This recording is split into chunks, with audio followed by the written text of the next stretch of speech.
નમસ્કાર મિત્રો, શું તમને ખબર છે કે જ્યારે પણ તમને પેરાલિસિસનો એટેક આવે છે એની પહેલા તમારું શરીર તમને આ અમુક નિશાનીઓ આપે છે કે જે તમે જો પકડતા શીખી જાઓ તો તમે પેરાલિસિસમાંથી બચી શકો છો.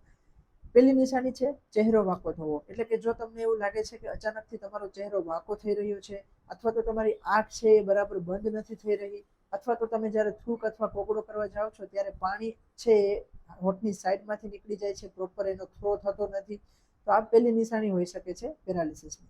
બીજી નિશાની છે જો તમને અચાનકથી બોલવામાં તકલીફ પડે. એટલે કે જો તમને એવું લાગે કે બોલવામાં તકલીફ પડી રહી છે, પ્રોપર શબ્દો નથી નીકળી રહ્યા, અથવા તો જે તમે બોલવા માંગો છો એ પ્રોપર સરખું બોલાઈ નથી રહ્યું, તો આ પણ એક પેરાલિસિસની નિશાની હોઈ શકે છે. પછી હાથ પગમાં નબળાઈ અનુભવવાની. એટલે કે અચાનકથી જો તમે અનુભવો છો કે તમારા એક સાઈડના હાથ અથવા તો પગ નબળા પડી રહ્યા છે, એટલે કે એ તમને વીકનેસ લાગી રહી છે, તમારાથી નોર્મલ વસ્તુ પણ ઉપડી નથી શકતી, અથવા તો ચાલવામાં તમને એવું લાગે છે કે એક સાઈડનો છે એ પગ તમારો નબળો છે અને તમે એક સાઈડ નમી જશો, તો આ પણ એક પેરાલિસિસની નિશાની હોઈ શકે છે. પછી આવે છે બેલેન્સ. એટલે કે બેલેન્સ અચાનકથી તમારું બગડી જાય છે. એટલે કે હાલતા હાલતા અથવા તો ઊભા ઊભા તમને એમ લાગે છે કે હવે હમણાં હું પડી જઈશ, અચાનકથી કારણ વગરનું તમારું બેલેન્સ જતું રહે છે, તો આ પણ એક પેરાલિસિસની નિશાની હોઈ શકે છે.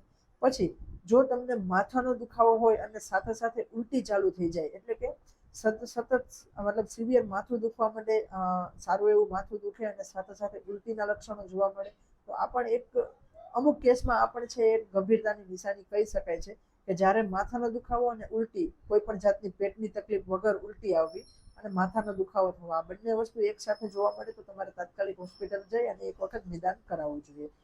તો આ અમુક નિશાનીઓ હતી કે જે જો તમને ખબર હોય તો તમે પેરાલિસિસમાંથી બચી શકો છો. અને પેરાલિસિસમાંથી બચવા માટે ફાસ્ટ એક નિયમ યાદ રાખવાનો, જેને કહેવાય છે અમારી ભાષામાં ફાસ્ટ. એટલે કે FAST. એફ નો મતલબ એ થાય છે કે ફેસ, એટલે કે ચહેરો. સૌપ્રથમ તમારે ચહેરો નોટિસ કરવાનો. જો તમને લાગે છે ચહેરામાં કંઈક તકલીફ થઈ રહી છે, અચાનક થઈ રહી છે, એનો મતલબ પેરાલિસિસ અથવા તો લકવાની અસર હોઈ શકે છે.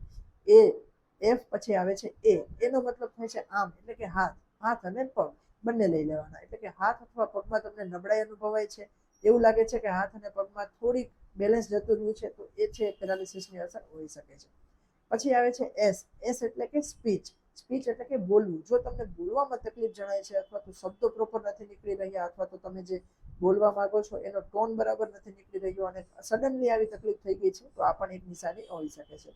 લાસ્ટમાં આવે છે ટી એ કોઈ લક્ષણ નથી, પણ ટી એ તમને એક સાવચેત કરવાની વસ્તુ છે કે ટી નો મતલબ થાય છે ટાઈમ.